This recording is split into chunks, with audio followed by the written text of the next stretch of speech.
Olá, estudantes que estão aqui conosco para mais um encontro do nosso projeto de redação do Enem.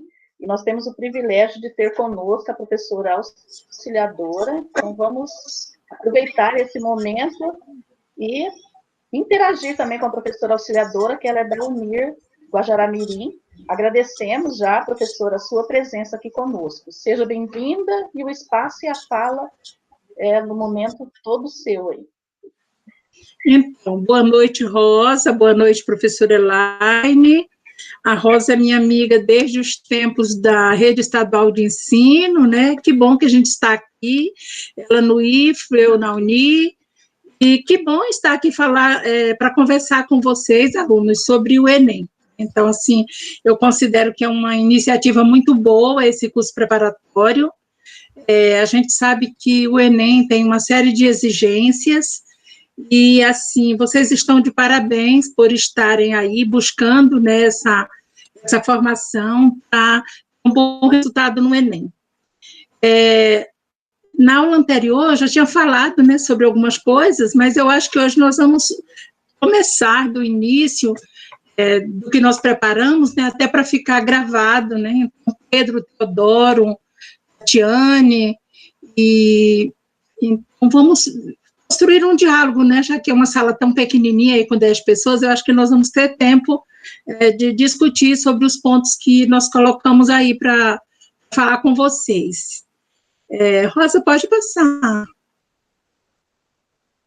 Então, eu acho que é bom começar a falar das competências do Enem, antes de discutir sobre a temática dos desvios que a gente deve evitar na prova de redação, só para vocês lembrarem, né, que o Enem, ele tem 5 competências, e uma delas, essa primeira competência, já diz respeito ao que nós queremos falar, que é o domínio da escrita formal da língua portuguesa.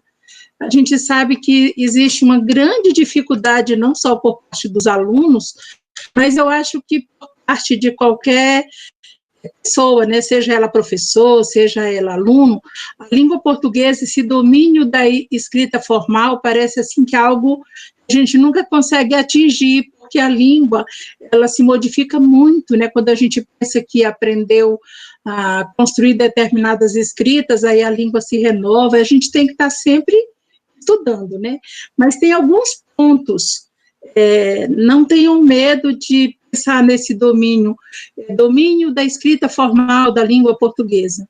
Geralmente a gente, quando conversa na informalidade, mas todo o processo de escrita, ele tem já, né, em sua essência, esse nível de formalidade.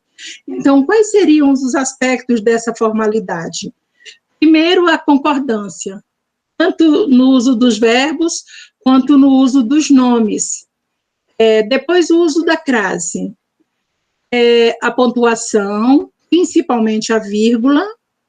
Eu acho que a pontuação a vírgula uma das pontuações que a gente tem mais dificuldade de utilizar, porque é um sinal estrutural, né, precisa compreender a sintaxe da escrita, para poder identificar os usos da vírgula. E a escrita correta das palavras, que eu acho que também é uma complexidade, porque como a nossa língua, ela tem várias origens, então, assim, tem muitas regras de uso de letras, né? Então, se é de origem grega, é um uso de letras, se é de origem indígena, é um outro uso de letras. Mas eu queria que vocês pensassem alguns esquemas que a gente vai criando para dominar essa escrita formal. Na minha opinião, quando a gente lê, a gente vai se apropriando das escritas. A escrita que a gente vai ter mais dúvida de saber como é que vai ser grafada é aquela palavra que a gente nunca escreveu, que nunca leu, que nunca ouviu. Mas durante o nosso processo formativo, né, então, ao longo desses anos escolares, a gente vai se apropriando da escrita, porque com a prática, né, com os usos, a gente termina se apropriando. E a acentuação correta das palavras também, que eu acho que é uma complexidade, porque a nossa língua, ela é uma língua muito sonora, e muitas vezes a pessoa coloca a acentuação quando, na verdade, não é para ter uma acentuação gráfica, é para ter uma acentuação prosódica. Mas vamos transformar isso em miúdos.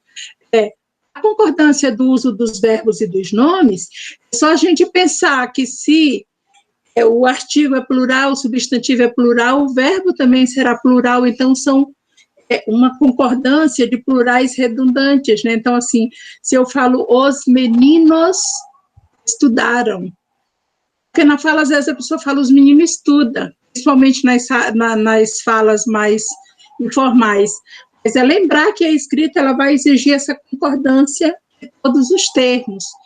Então, assim, esse domínio formal da escrita são esses 6 elementos aqui, e, na verdade, a concordância nominal e a concordância verbal é praticamente uma coisa que uma vai interferindo, né? A pontuação, eu acho que o uso de crase, é bom saber o que se usa crase, porque os casos que são optativos, né? Então você não tem que se preocupar. Então, assim, não tentem decorar muitas regras, não. Tentem escrever o modo mais formal possível, fazer o registro mais formal possível. Por quê? Porque também os avaliadores não vão exigir de vocês um domínio hiperformal, é só uma linguagem mais formal, certo? Vamos ao segundo ponto, que seria compreender o tema e não fugir do que é proposto. Para mim, isso é uma questão de leitura e escrita. A gente foge do tema quando não consegue ler as perguntas, quando não consegue ler os enunciados. Então, para não fugir do tema, procurem ler a proposta e saber como esse enunciado é apresentado. Então, se você compreende a proposta temática da redação, você não vai fugir do tema. Lembrando que cada tema tem o uso de conceitos que são próprios daquela área. Por exemplo, se vai falar da pandemia, vocês já leram bastante sobre a pandemia, vocês vão saber, tem vários termos que vão tratando da pandemia, mas supomos que vamos falar de política, já são outros termos, então é saber que cada temática, ela tem um uso de conceitos, de palavras que são específicos ali para construir sua argumentação. E lembrar da estrutura do texto argumentativo. O texto argumentativo, que é o texto solicitado pelo Enem, ele tem introdução, ele tem desenvolvimento e ele tem a conclusão. E nesse desenvolvimento, você tem que lembrar da defesa do seu ponto de vista, que você não pode começar defendendo uma coisa e terminar defendendo outra. Então, pensar o que eu estou defendendo e manter aquela continuidade, né, durante a elaboração textual, manter aquilo que você se propôs, aquela ideia, defender aquela ideia que você se propôs a defender. Então, aqui é leitura. Sim. O terceiro item seria selecionar, relacionar, organizar, interpretar. Esse está muito relacionado com o tema que a gente vai falar, que são os desvios, né? Mas aqui, nesse terceiro item, você vai ter que elaborar um texto que apresente claramente a ideia que você quer defender. Então, como é que você vai fazer? Fazendo o planejamento da escrita. Eu acho que a Rosa já ensinou esse planejamento para vocês.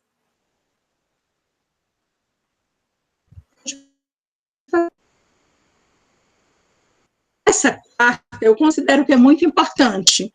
E também ela ajuda você a não manter os desvios na escrita, que seriam os mecanismos linguísticos necessários para a construção da argumentação.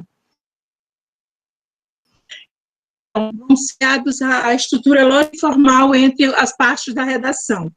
Seria essa questão da coesão e coerência, articulação entre os parágrafos, organização textual, tanto nas frases como nos parágrafos, verificar essa cronologia das ideias. Isso você vai fazer como? Pode passar, Rosinha. você vai fazer usando as preposições, as conjunções, os advérbios, as locuções adverbiais, todos esses elementos que vão contribuir para articular essas ideias de uma forma mais clara, mais coesa, que tenha sentido. Agora, esse quinto,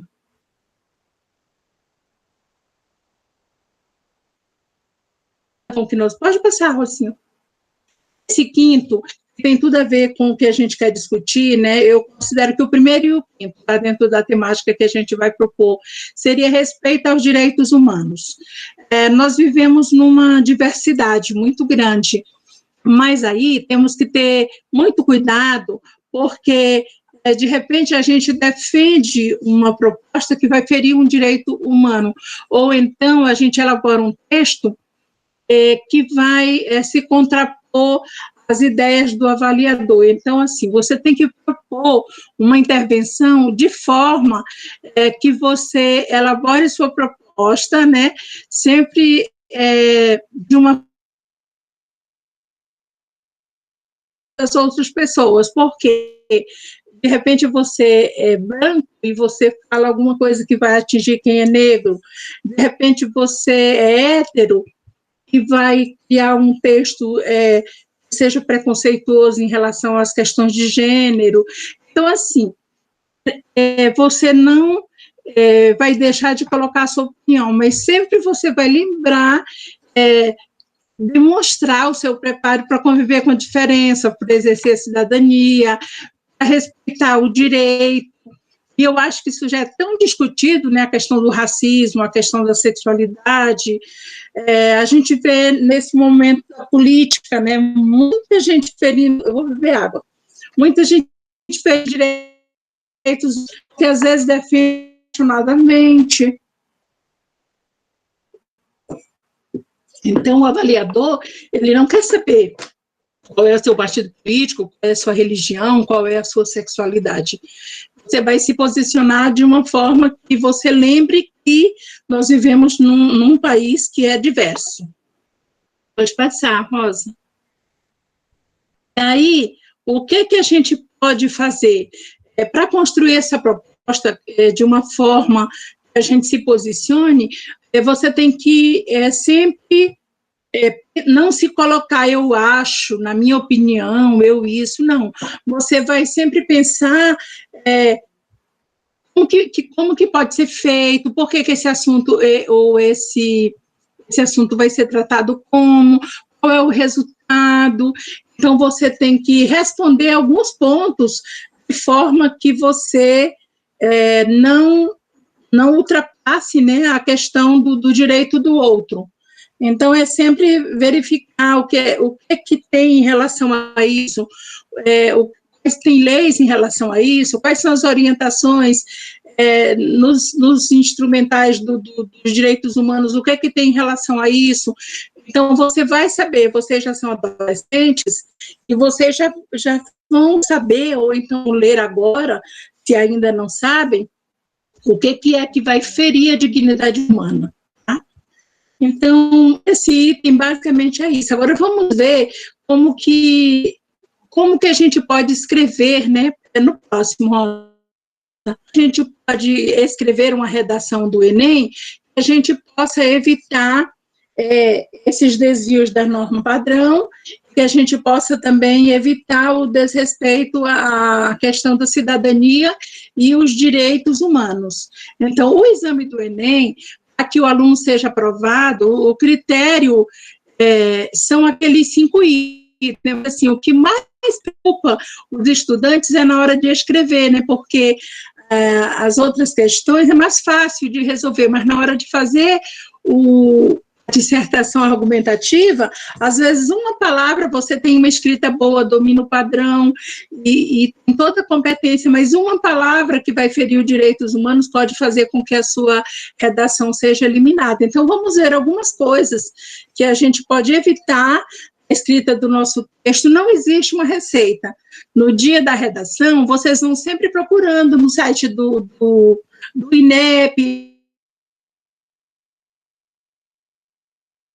vídeos na internet, e no dia da redação vai ter um tema lá, então você não sabe o tema que virá para essa redação, mas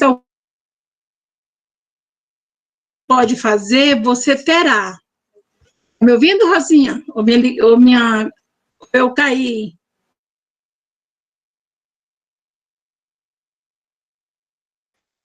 Está tudo certo, estamos ouvindo. Certo.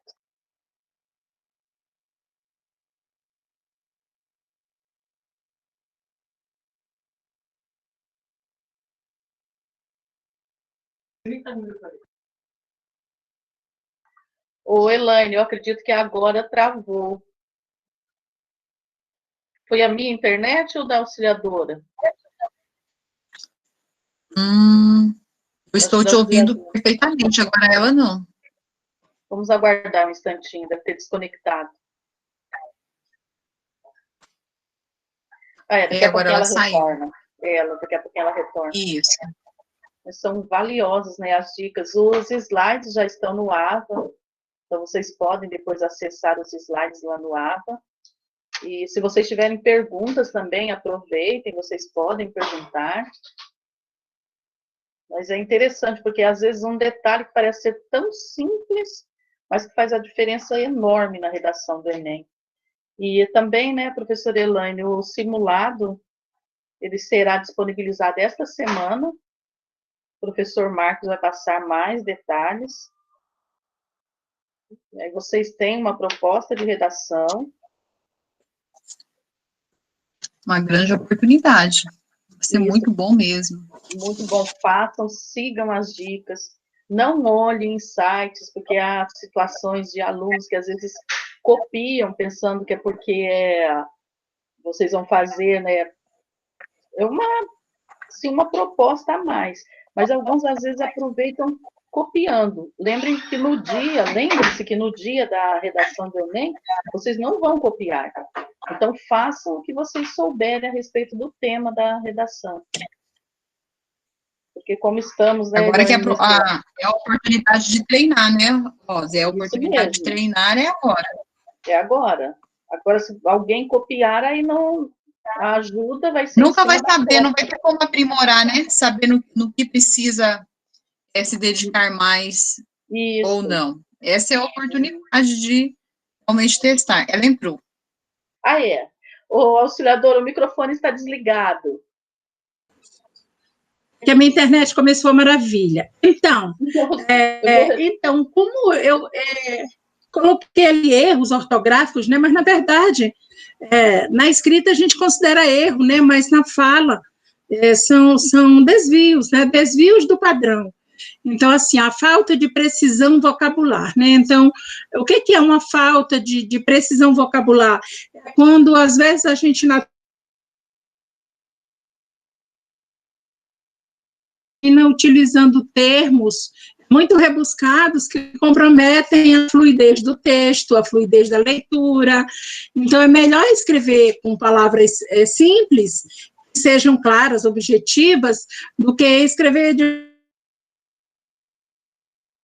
redundante, prolixa, né? Então, uma redação simples, clara e objetiva, com certeza ela será melhor avaliada do que uma redação prolixa e rebuscada.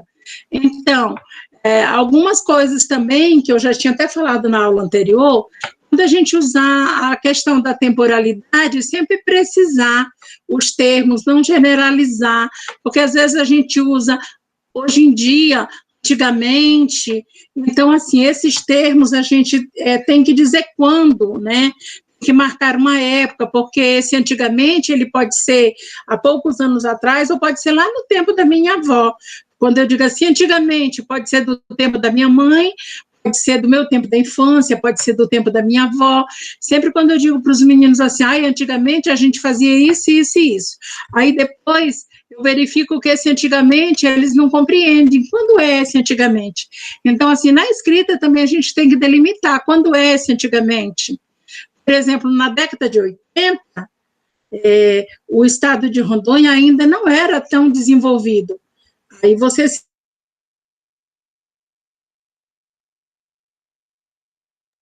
no estado de Rondônia, só haviam 3 municípios antigamente, quando? Então, meu Deus. Então, vocês evitem usar esses termos que geram imprecisão vocabular. Rosinha, você passe, e eu vou ter que pedir a Deus que essa internet também não me deixe na mão. O uso de algumas expressões, quando a gente fala assim, muitas sociedades ou muitos países, isso aí é uma generalização, quando a gente não tem com clareza o que a gente quer dizer, aí a gente usa essa escrita, fica uma vaguidão, né? Muitas sociedades quais, né? Em muitos países, quando a gente às vezes quer exemplificar, você tem que dizer quais são os países. Você pode até marcar, nos países europeus, são nos países, que países são esses? São nos países sul-americanos, então você não pode colocar essas palavras, muitas sociedades, muitos países, hoje em dia, então tem que marcar. Ou então, quando você diz assim, especialistas afirmam que o Covid vai terminar este ano, a pandemia vai terminar este ano. Quem são esses especialistas? Com base teórica em que eles estão afirmando isso? Então, seria uma generalização, uma forma de você usar uma imprecisão vocabular, porque vai gerar uma incompreensão. Então, sempre que vocês não souberem dizer algo que vocês queiram expressar, que vocês venham em mente esses termos generalizantes, aí vocês façam perguntas. Por exemplo, assim, estudiosos afirmam, aí você mesmo se pergunta, que estudiosos? O que eles afirmam? Quem são esses estudiosos? Com base em que eles afirmam? Que exemplos?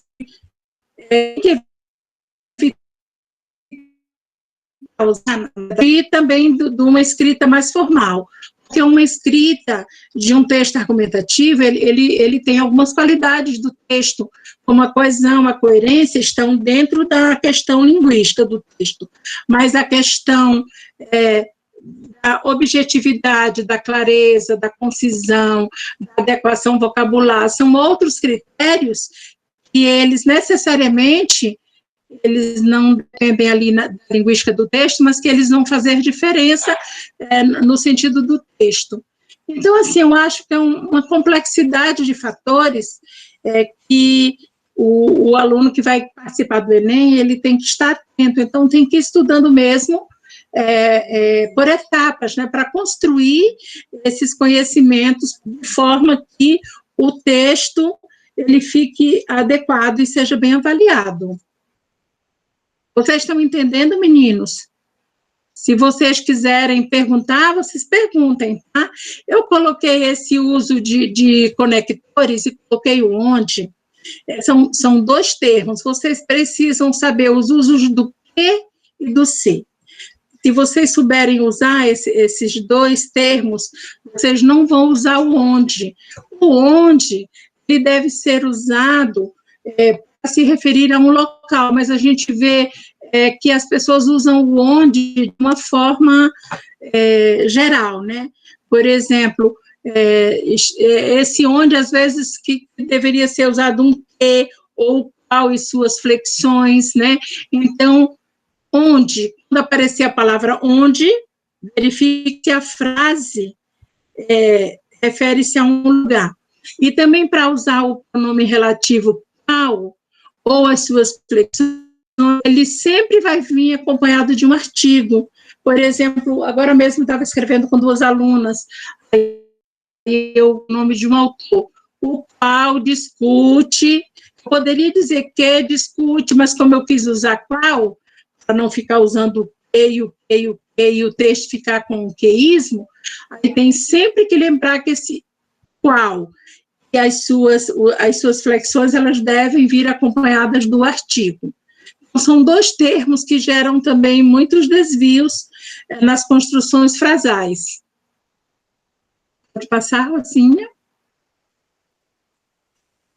As expressões que são expressões de senso comum, expressões simplistas, também devem ser evitadas, Por exemplo, essa expressão que a gente ouviu muito aqui nos dias da eleição, a população precisa se conscientizar.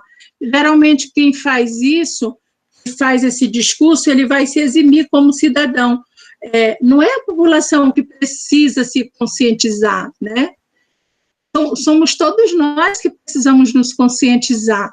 Então, a gente ouve a cada resultado, a cada discussão política, vinha essa expressão, né, que me lembrou bastante, é uma expressão de senso comum, uma expressão simplista. Então, no seu texto, não use esse tipo de expressão, que vai eximir você enquanto cidadão ou eximir alguém. Palavras difíceis sem conhecer os significados.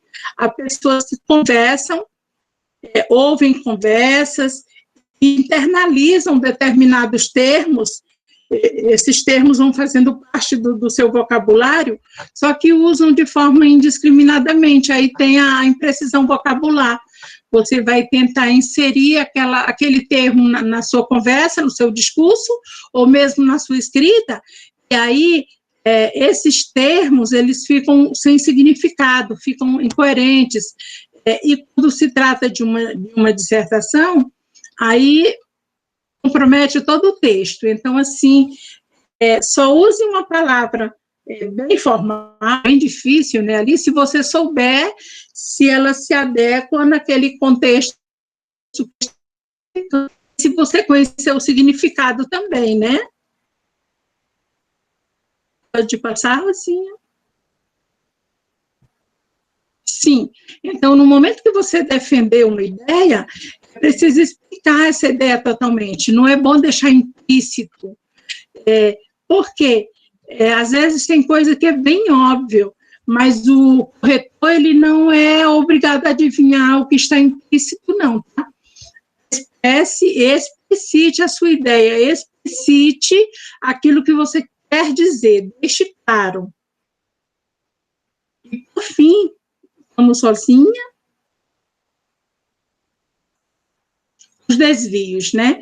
Esses desvios que as pessoas chamam de erro, são fatos comuns na escrita, principalmente na escrita culta, né? Às vezes é um processo de assimilação, às vezes foi uma mudança que ocorreu na língua, e aqui a gente vai destacar alguns termos, né, como o pronome neutro, o uso de gírias, as palavras de cunho depreciativo, palavras de cunho racista, homofóbico, violento, e outros termos que nós devemos evitar na construção de um texto argumentativo na redação do Enem. Vamos lá, Rosinha?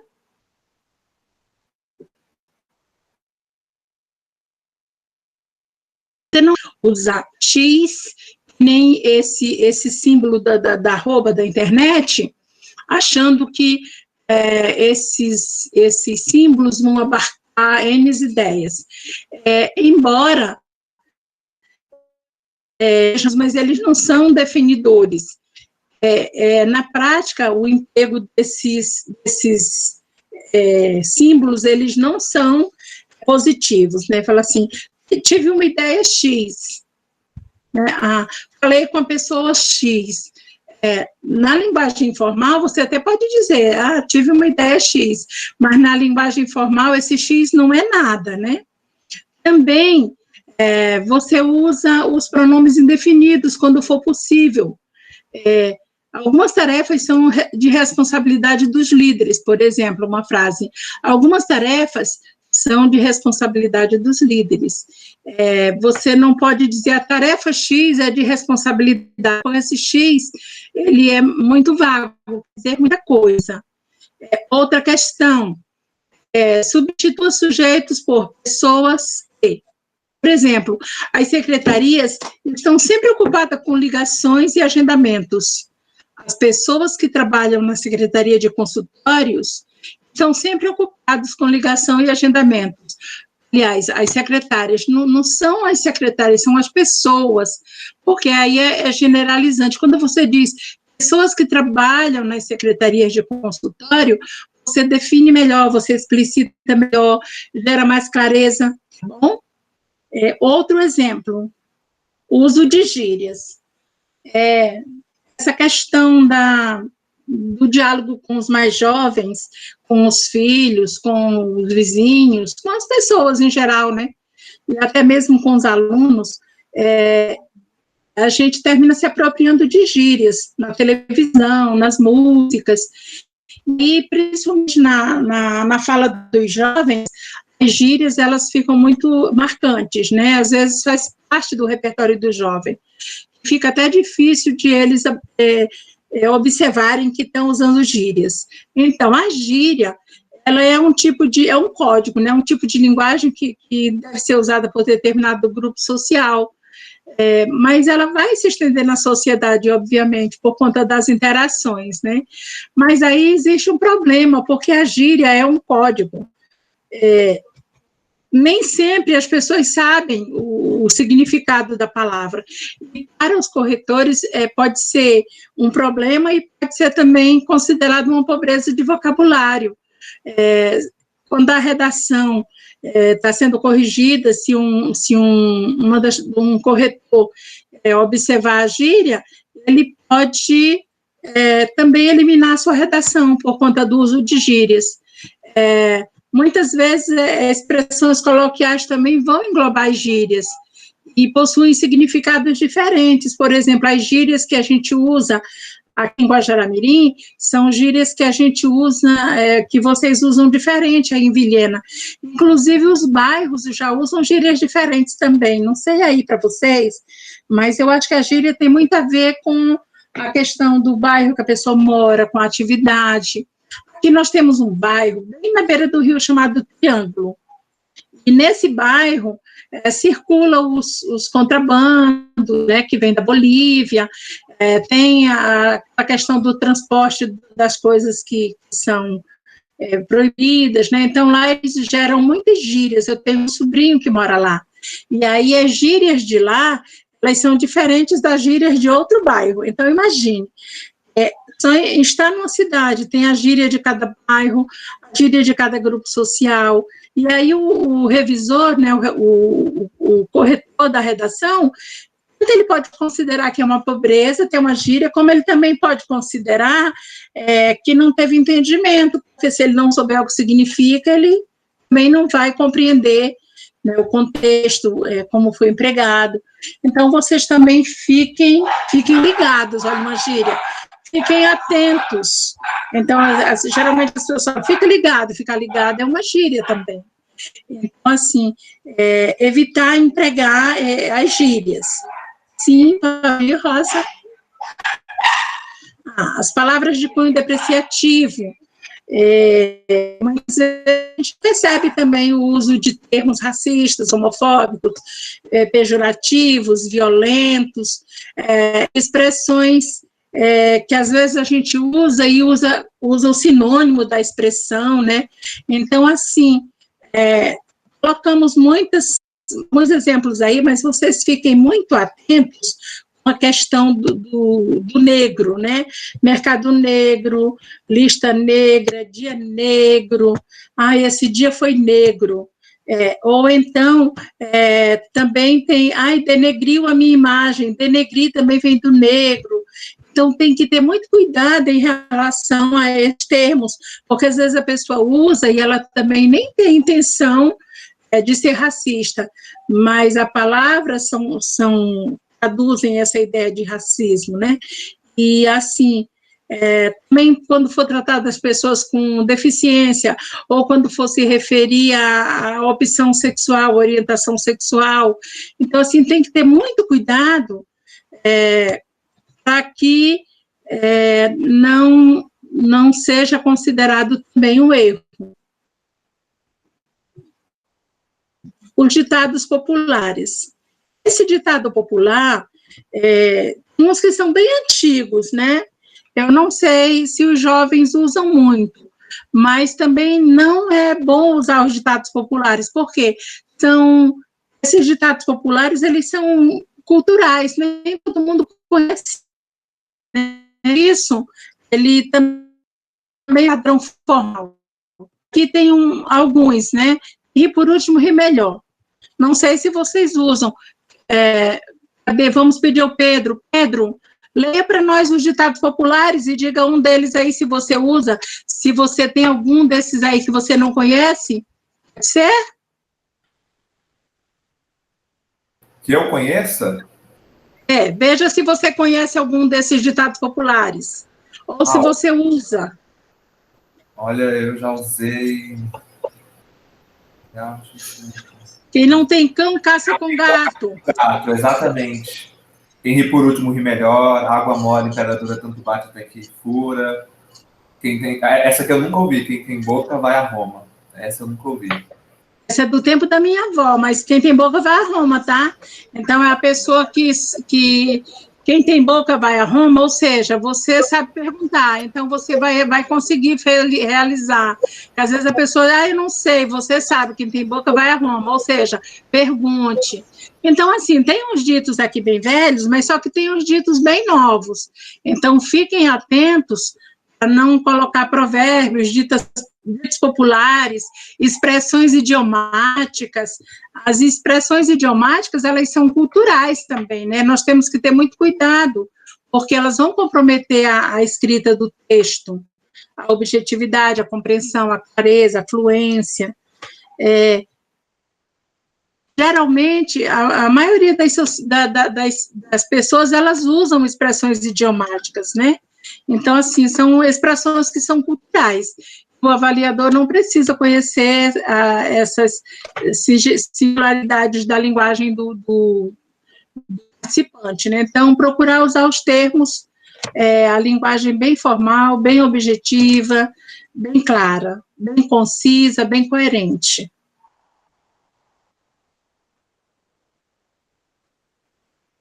Essas aqui também são umas frases, né, que vêm prontas aí. Você é capaz de mudar o mundo. Até Raul Seixas já dizia, né, essa frase aí. Então, faça a sua parte, vote consciente. Eu acho que isso aí poderia ser com você, tá? Foi comigo, mas poderia ser com você. Na linguagem falada, ele cabe ainda, né? Mas na linguagem escrita, ele descontextualiza um pouco, né? Compromete os argumentos. Então, evitar usar esse tipo de desvio.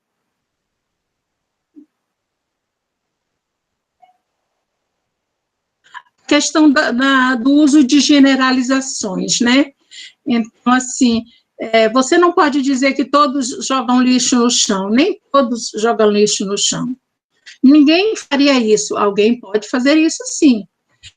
Isso jamais vai acontecer, jamais é tempo demais. É impossível, nada é impossível. Nenhum homem presta, a gente ouve muito isso, né? Sim, tem os homens bem patifes, e tem mulheres também, mas sempre tem um que presta, né?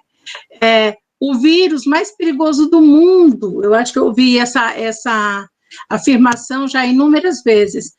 É muita generalização, porque não dá para saber se é o mais perigoso e ainda mais do mundo. Então, sempre você tem que evitar as generalizações em seu texto.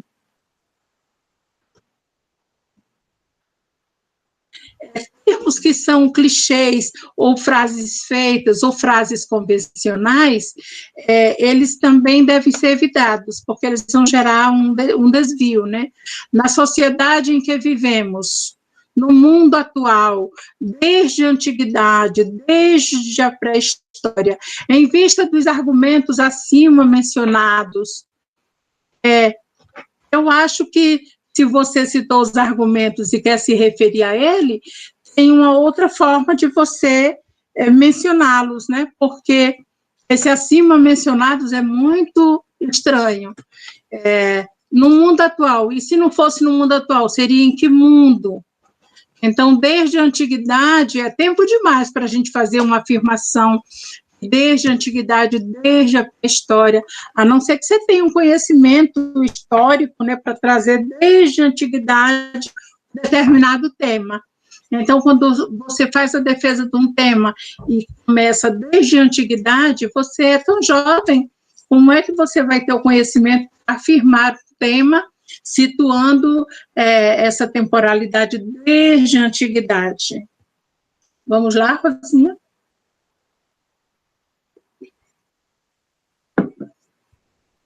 eu penso e eu acredito. Eu acho que a gente tem que se posicionar, mas não dessa forma direta. E eu acredito, esse acreditar é do campo da fé, né? Eu não gosto muito que os alunos usem esse acredito num texto argumentativo. Acredito que ainda existam pessoas boas, mas é difícil saber quem são, então não tem nexo, né? Claro que existem, é uma obviedade. Eu acho, na minha opinião, não evite, você vai expressar a sua opinião, mas não nesses contextos, né? O Pedro colocou, eu creio, talvez seja melhor, Pedro, na minha concepção.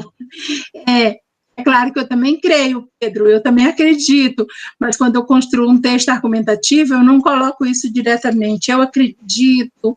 Não, a gente tem uma outra forma de articular a nossa ideia, né, e de expressar a nossa opinião sem expressar essa opinião diretamente usando essa marca de pessoalidade. Rosa, pode passar. Aqui, a questão de gírias ou palavrões e até marcas da oralidade, né? Não adianta colocar entre aspas, porque às vezes a pessoa coloca entre aspas e acha que vai... Estou marcando, é uma questão de realçar, mas eu acho que não, de forma alguma você não tem que usar gírias, né? Nem usar palavrões, nem que seja para realçar algum posicionamento, mas nessa escrita você tem que usar a formalidade mesmo.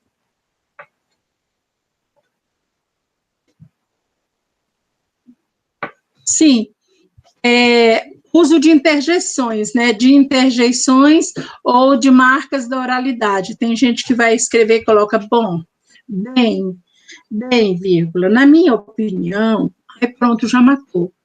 Esse bem, esse bom, isso que a gente fala, usa na fala, na escrita não tem que usar. Também os usos de interjeições, que a gente usa muito na fala, o uso de interjeições. Só que essas interjeições, elas dão prolixidade, elas vão atrapalhar, elas vão comprometer a compreensão do leitor. Então, em nenhuma hipótese usem interjeições.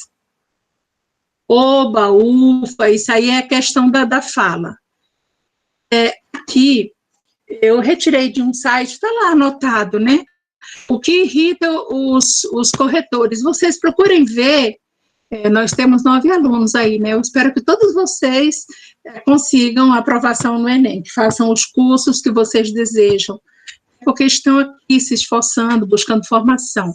Mas vocês procurem ver nos sites, nessas provas que tiraram nota 10, ou nessas redações que reprovaram, o que irrita um corretor, né? O título muito grande, então, quando forem fazer,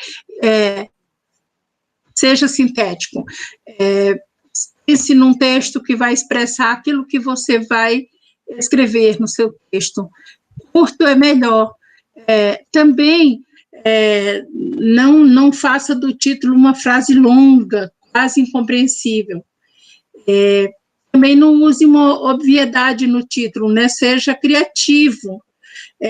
Coloque naquele título as palavras que vão fazer parte do tema, né? Então, não deixe vazio. Os títulos clichês, e geralmente com esse X, homens versus consumismo. Não, expresse essa ideia melhor. Então, eu coloquei aqui para lembrar de vocês que vocês devem pesquisar para verificar quais são os termos que têm comprometido as redações, porque às vezes a pessoa que vai corrigir se irrita com uma determinada interjeição, aí já diminui pontos do seu texto. Qualquer pontinho, né, ele faz muita falta. Vamos ver se ainda tem um, Rosinha. Eu acho que ainda tem um. Então, o que significa ferir os direitos humanos numa redação? Lá no site do INEP, eles vão destacando algumas coisas, né? Eles dizem lá que sempre serão avaliadas como contrários aos direitos humanos, ideias ou palavras que fazem defesa de tortura, de mutilação, de execução sumária, de justiça com as próprias mãos. Às vezes tem um tema tão complexo que a gente fala, merecia morrer, merecia ser mutilado. Por exemplo, nós que já somos adultos, que temos netos, quando eu vejo alguma reportagem de alguém que matou uma criança, por exemplo, aí eu falo, merecia prisão perpétua, merecia ser mutilado, merecia morrer da mesma forma. Mas não, a gente não tem que expressar isso porque fere os direitos humanos, mesmo que o tema seja um tema complexo. Quando você for fazer a defesa, tem que ser dentro do que preconiza os direitos humanos. Você não pode expressar essa ideia de que você vai ferir o direito humano, certo? Então, assim, tem vários. Coloquei aqui também para vocês verificarem o que fere os direitos humanos. Lá no INEP tem. Também fere os direitos humanos, segundo as regras do Enem, a incitação a qualquer tipo de violência, motivada por questões de raça, de etnia, de gênero, de credo, de condição física, de condição socioeconômica, explicitação de qualquer forma de discurso de ódio, voltada contra pessoas ou grupos sociais específicos. Então, além daqueles, né, tem as regras do Enem, coloquem lá as regras do Enem, o que eu não posso fazer. E isso aqui eu acho que não deveria ser só para o Enem, deveria ser para a vida, né? Porque a pessoa que ela respeita os direitos humanos, na hora de produzir o texto, ela vai expressar esse respeito, né? Vai respeitar a raça, vai respeitar a etnia, vai respeitar o gênero, o credo, se bem que a gente, no momento que a gente está vivendo, é um momento onde tudo isso está sendo ferido, né? Se vocês forem usuários de Facebook, vocês vão ver que as autoridades fazem isso, tem professores também que se posicionam incitando a violência, então, assim, mas eu acho que mesmo estando na adolescência ou na juventude, a gente tem que ter uma postura de forma que a gente possa manter esse respeito. Se você já tem essa postura, você vai transpor para o seu texto essa postura, que é a sua essência, tá bom? Não é importante, só na época do Enem, lembrar disso. Se você é uma pessoa que respeita, exerce a cidadania, aí você, com certeza, vai ter essa postura no seu texto. E o que fazer na redação do Enem, né? A gente já viu o que não fazer, o que não fazer, o que não fazer. Então, assim, o que a gente deve fazer nesse momento preparatório para que obtenha uma boa avaliação na prova do Enem? Eu acho que estudar as funções da palavra que e se, eu acho isso que todo mundo deveria saber. Estudar as normas de pontuação, com destaque ao uso da vírgula, estudar os elementos de coesão, basicamente as preposições e conjunções. Existem outros elementos de coesão, mas se você souber usar as preposições e as conjunções, está ótimo. Saber o que o avaliador cobrará de você. Então, vai lá ver nas regras do INEP. Eu vou ser avaliado em quê? Aqueles 5 itens e compreendendo o que equivale cada um item desse. Estudar os paradigmas verbais, porque o verbo, é a partir do verbo que vão se estruturar as outras palavras que vão compor os períodos. Então, se você souber a regência verbal, você vai saber qual é o tipo de complemento que aquele verbo exige. Cada verbo, cada situação específica, né, vai ter uma forma. Então, você vai construir essas suas orações da melhor forma se você souber a regência verbal. E, por fim, deve acompanhar as notícias nacionais e internacionais. Procure um bom jornal, não precisa ser um jornal para ouvir, não. Hoje tem os sites de notícias, jornais para ler. Essas notícias é porque você vai ficando inteirado sobre os temas. Qual será o tema desse Enem? Será que é a pandemia?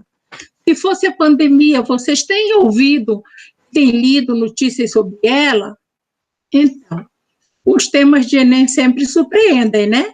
Se fosse da pandemia, seria bom, porque os jornais, eles bateram o ano inteiro aí falando sobre pandemia. Por que é que isso é importante? É porque, às vezes, o Enem traz temas que estão sendo discutidos na atualidade. Então, você pode ler os jornais online e também verificar a fonte, tá? Tem muitos fake news agora, muita coisa ruim na internet. Então, sempre que for procurar, eu sei que está difícil escolher, né?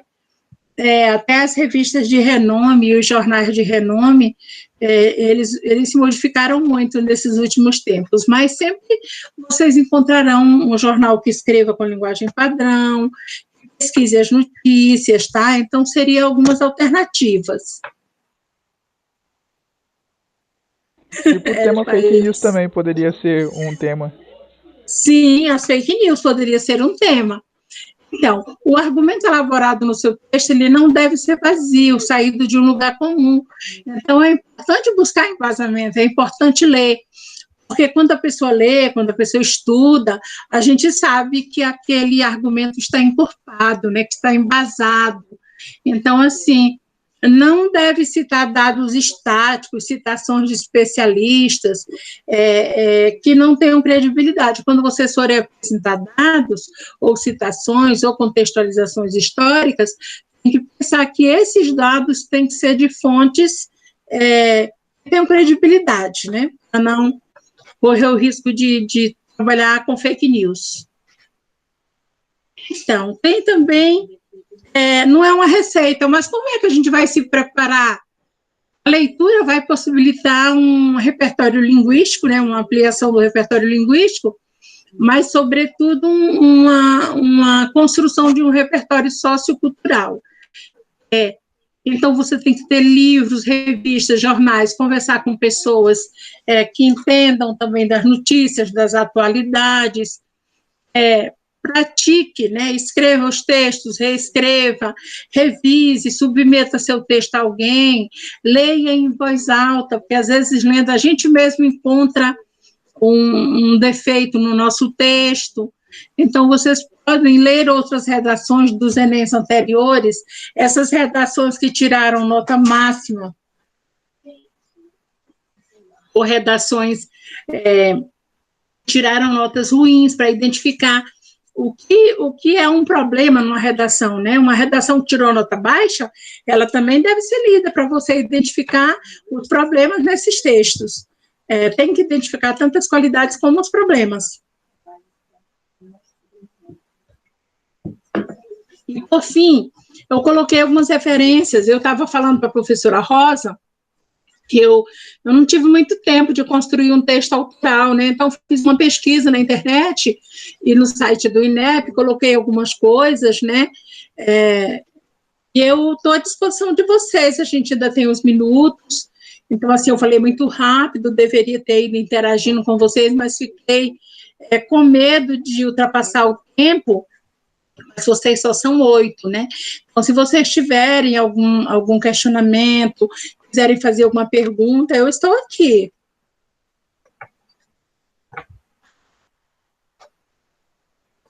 Alguém quer perguntar? Fique à vontade. Então, não é nem um questionamento, mas, tipo assim, você falou das palavras, né, que a gente, às vezes, a gente acaba cometendo. Inclusive, foi o que eu falei com a professora Rosa, né, aí ela trouxe a temática até você. Que, tipo assim, a gente, às vezes, usa palavras, né, que, igual, eu, no dia que eu falei com a professora Rosa, era o dia que teve o eixo de linguagens. De manhã eu tive aula de sociologia e durante eu estava conversando com o professor, ele estava falando, e eu usei a palavra denegrir, do nada, sabe? Nem passou pela minha cabeça que era uma palavra de cunho racista. Aí, ele é de cunho racista. Aí ele me explicou, falou, aí eu falei, engraçado, né? Tem tantas outras palavras, aí levei a ideia da professora Rosa. Aí, inclusive, né, quando a gente vai ler, por exemplo, eu já li o Cortiço, lá tem expressões mulata, quando se refere, né? E isso também é de cunho racista, né? De cunho pejorativo. que no momento que aquele texto foi escrito, né, a gente tem que ver que, além de ser um texto da literatura, ele é daquele período, né? Por exemplo, se você lê hoje a obra de... A minha filha lê bastante. Ela vai ler Emília no País da Gramática. A minha filha estava falando, mãe, mas esse autor é racista. Eu falei, não, ele não é racista. Para o tempo dele, ele foi inovador, né? Porque ele levou a literatura infanto-juvenil para as crianças, e ele levou para a linguagem da escola. Então, quando a gente lê O Sítio do Pica-Pau Amarelo, tinha uma linguagem. A primeira versão que ele fez, depois já tinha outra. Então, assim, é um momento histórico que nós estamos vivendo, né? Tem um livro, Pedro, A Ética das Palavras. Ele é bem interessante, né? Que são palavras que a gente não pensa que vai denegrir o outro, né? Por exemplo, eu sou obesa, eu não sou fofinha, eu não sou gordinha. Então, gordo é gordo, ele não é um fofuluchozinho, que às vezes a pessoa quer amenizar a linguagem e fala fofinho, oi fofinha, isso é uma ofensa. O gordo, ele não quer ser fofinho, ele pode ser gordo mesmo, se ele não tiver problema. O negro é negro, o baixo é baixo, e aí tem esse texto, A Ética das Palavras, se você puder achar, eu acho que a Rosa deve ter. Aí vai explicando que o denegrir, o dia negro, o dia negro, a sorte negra, então são várias palavras que a gente usa e que costumeiramente já vem ao longo do tempo usando, porque assim, era outro momento histórico, não tinha essas questões que vieram depois da Constituição, esse reconhecimento do direito das minorias, das mulheres, dos afrodescendentes, né? Então, assim, hoje a gente tem que pensar bastante na ética das palavras, porque, principalmente quem é mais velho, às vezes a gente tem impregnado expressões cristalizadas na nossa língua que a gente não tinha a intenção de ofender, mas que são palavras que ferem. Então, você tem que estar sempre procurando ver como é que está a minha linguagem, porque, assim, tem o conservantismo, né, na fala dos mais velhos. E os jovens também, principalmente os que não leem muito, eles têm muitas gírias, muitas expressões idiomáticas. As pessoas que leem mais, né, eu vejo que você lê, tem uma fala bem encorpada, né, fala de intelectual, mas tem gente que não lê nada, que estuda ali na escola só o básico do básico do básico, que às vezes participa de uma família de um nível sociocultural que também não favorece a construção dessa linguagem. Então, tem tudo isso, né? E, assim, o aluno hoje, ele tem que pensar em se formar em diversos âmbitos, né? E principalmente na linguagem. Então, assim, que bom, né? Eu acho, assim, que vocês devem consultar o site do INEP e ver essas redações e ver as coisas que vocês não podem utilizar na redação, porque hoje é uma complexidade, está cada dia mais ampliando essas questões das minorias, né? Antes, o direito do indígena, hoje até indígena, eu já ia falando do índio, nós não podemos mais falar índio, não existe índio, existem os indígenas. Eu até do professor, ele tem memória de índio, eu falei, mas o senhor falou que não precisa, não pode mais chamar índio, como é que o livro é memória de índio? Ele falou, porque já tinha tradição, é uma história de 20 anos e eu mantive. Eu fica complicado, né, porque esses termos mudam muito, e aí se a gente chama agora, ele se ofende, aí você tem que lembrar a todo momento que é um indígena. Aí agora as mulheres não querem ser mais negras, querem ser chamadas de pretas. Assim, muita coisa que a gente tem que ir se renovando, né? Tem que ir aprendendo. Essa desconstrução mesmo, né, Auxiliadora? Desconstruir alguns termos. São vários termos, né, que nós precisamos repensar, principalmente na escrita, como você deixou bem claro, né? Porque a oralidade vai depender de um tempo maior, né? Demanda um tempo maior. Agora, a escrita, nós já temos, né, que ter esses cuidados já a partir de então. Auxiliadora, nós queremos agradecer a sua presença. Foi, assim, riquíssimo o encontro nosso. Aprendemos muito com você. com certeza. E só agradecer, né, Elaine? Isso, só nossos agradecimentos, né? Professora auxiliadora de esporte dela. Muito bom. No outro momento que você precisar, você sabe que eu estudo mais a literatura de Rondônia, né? Isso, vamos aproveitar. Eu estou já há muito tempo sem estudar a linguagem, eu passei a estudar literatura amazônica, e você sabe, né? E a gente não trabalha com ensino médio, mas, assim, tem coisas que a gente não esquece, né? A Isso, questão da escrita, marcar, a gente... auxiliadora, vamos marcar um encontro para o próximo ano. Algum Sim, evento, o autor que eu estudo, ele está lançando um livro esta semana, eu vou mandar para você, tá? Paulo Saldanha Sobrinho, é sobre migrações gregas. Que ótimo, envia sim. Eu vi lá do evento que você, da revista que você enviou também, não tive tempo de conversar com a Elaine, mas nós vamos trocar ideias e vamos submeter algum artigo. Tudo bem, converse com a Elânia. Se você não quiser escrever na revista, a gente vai lançar um livro no fim do ano, agora em dezembro. Vocês podem publicar no capítulo do livro, depois a gente conversa. Tudo bem, então, auxiliadora. Muito obrigada mesmo. Tá, obrigada. Boa sorte aí para esses meninos, que eles sejam aprovados. Obrigada. Tchau.